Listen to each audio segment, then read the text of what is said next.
Kneel Before Blog presents Kneel Before Pod. Hello, and welcome to Kneel Before Pod interviews.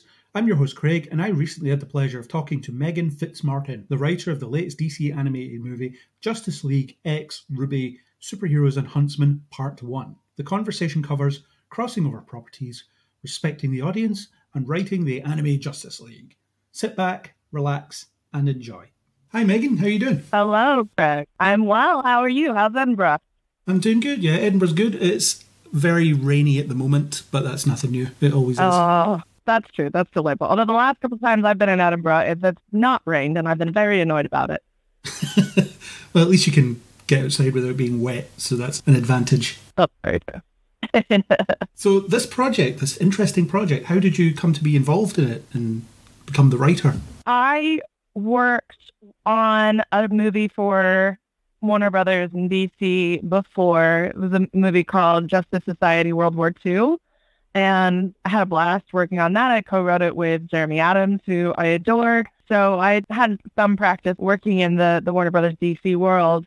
And then in December of 2020, Jim Krieg, who was my producer on Justice Society World War II, reached out and was like, "Hey, do you know RWBY?"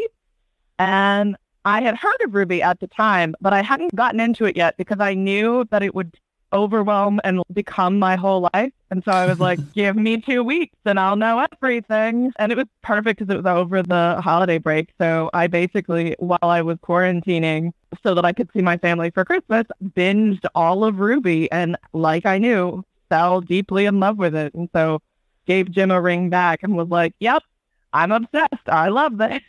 I know everything about it now. Let's do it. And then we were able to make something that I'm really proud of. Cool. From my point of view, I know nothing about RWBY before watching this film, so I was completely new to that. But obviously I know, well, not obviously, but I know a lot about the Justice League side of things. So as a writer, how did you approach crossing over these two properties, bearing in mind that anyone watching it might not know an awful lot about either side of it? Very carefully. I am so grateful for the team that I worked with in DC and Rooster Teeth and Warner Brothers. Everybody on those teams, we all knew that many of the viewers would be in a similar position that you were, of like, I know Justice League, but I maybe don't know RWBY that well. And so that was part of the mission as well in telling the story, is that there's a lot of really beautiful moments and really cool things about RWBY, and wanting to be able to express and say, guys, come and join. This is a really cool space. And using characters that we know and love in the DC stable to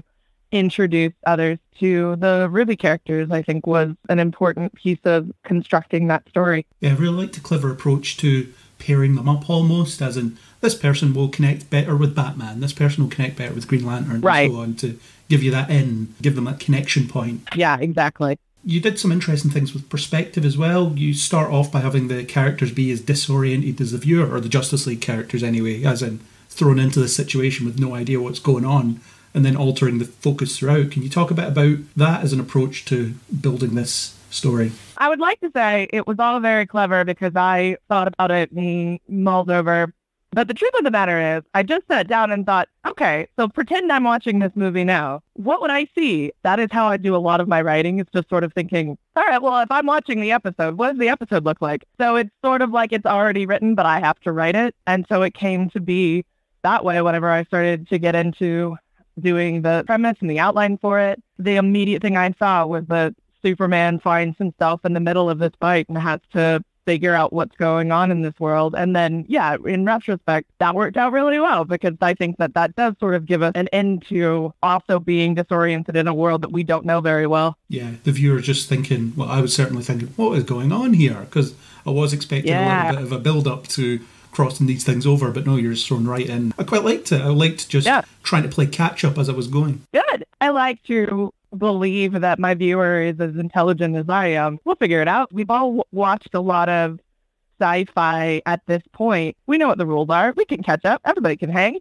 Yeah. What was it like to write anime versions of Justice League characters? Obviously, you're drawing on the comic that this film is, I would say, loosely based on. There's quite a lot of changes from what I can see. Yeah, it was really fun. Honestly, that was one of the things that I was most excited about when we ended up seeing the character designs and things. I grew up with these characters. I know what they look like, but to see Justice League with a little bit of an anime look to them and the anime design to them, oh, it was candy. It was so exciting.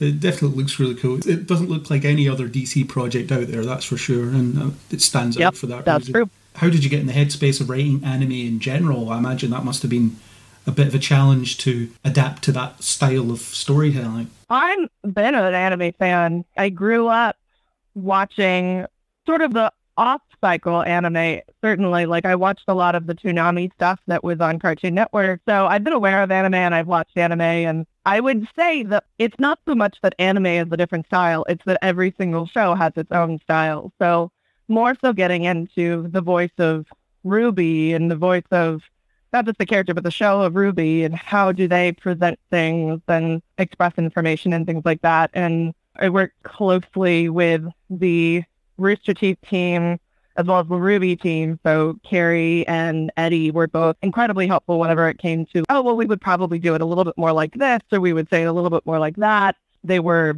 helpful guides into the world and making sure that I was able to capture it and do it justice, to be honest. And this is billed as a part 1, so do you have input into part 2 as well, or are you writing that one? I don't know what I can say about part 2, to be honest, so I shan't, but I'm excited about it nonetheless. If I were to guess, I would guess that the RWBY characters appear in the Justice League world, but that's just speculation on my part. Who amongst us can say? Certainly not I. I would certainly never get you to incriminate yourself by giving me exclusive spoilers of what's coming next. Of course. Listen, I know that Gary will pull the plug immediately, so I'm doing us both a favor. Yeah, absolutely. I do just have to mention as an aside, it's nothing to do with this project, but I noticed you wrote a couple episodes of Supernatural, and I'm a diehard Supernatural fan. I watched it for the entirety of its runs. Amazing! Oh, yay! I'm delighted. So yeah, well done on that. Thank you. I started working on the show in 2016 for season 12 and ended up becoming a staff writer in the last season and wrote a couple episodes for it. It was a dream. It truly was such a wonderful joy and a thing that I hold very dearly. It's certainly a moment in television, that's for sure. That's very true. A very long moment, a 15-year moment, to be honest. Quite a chunk of my life spent watching that show. I don't mind admitting that. Oh, yeah. I like to remind some of the writers on the show that that show came out when I was in high school, and I do remember watching it in high school, and now I work on it, and they were like, all right, we don't need this. We don't need you. So just on the notion of crossovers, what other properties would you like to cross over DC characters with? Oh, goodness. My brain immediately, here's one. Here's two, actually. So I've gotten very into Star Trek. Over the pandemic, I started to really get into Star Trek. I would love nothing more than to combine those two properties of Star Trek and DC. There's no way that those two owners would allow that, but yet here we are. I would love it. There was a comic with Captain Kirk teaming up with the Green Lantern Corps at one point. Oh, that's right. That could happen. Oh, man. It's been a minute. See, there you go. But also, I would love nothing more than for Johnny Quest to come along somehow, some way into the DC universe. I think that'd be really dope.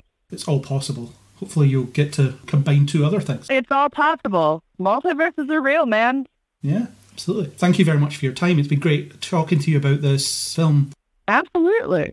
All the best with it. I hope it goes really well. And I look forward to part 2, seeing what madness comes out of that. Thank you so much. I enjoyed talking to you, and I look forward to part 2 as well. Well, thank you for your time. That was my interview with Meghan Fitzmartin. I wish her the very best for all future projects. If you like what you heard, then please do hit subscribe on Spotify, Apple Podcasts, or anywhere you get your podcasts. We'd love if you would leave a 5-star rating and review. If you want to discuss this interview, DC in general, or anything else, then you can contact us on Twitter or Facebook under Kneel Before Blog, or leave a comment on kneelbeforeblog.co.uk. For more interviews, a monthly news podcast, and deep dive analytical content about your favourite nerdy things, join us on Kneel Before Pod.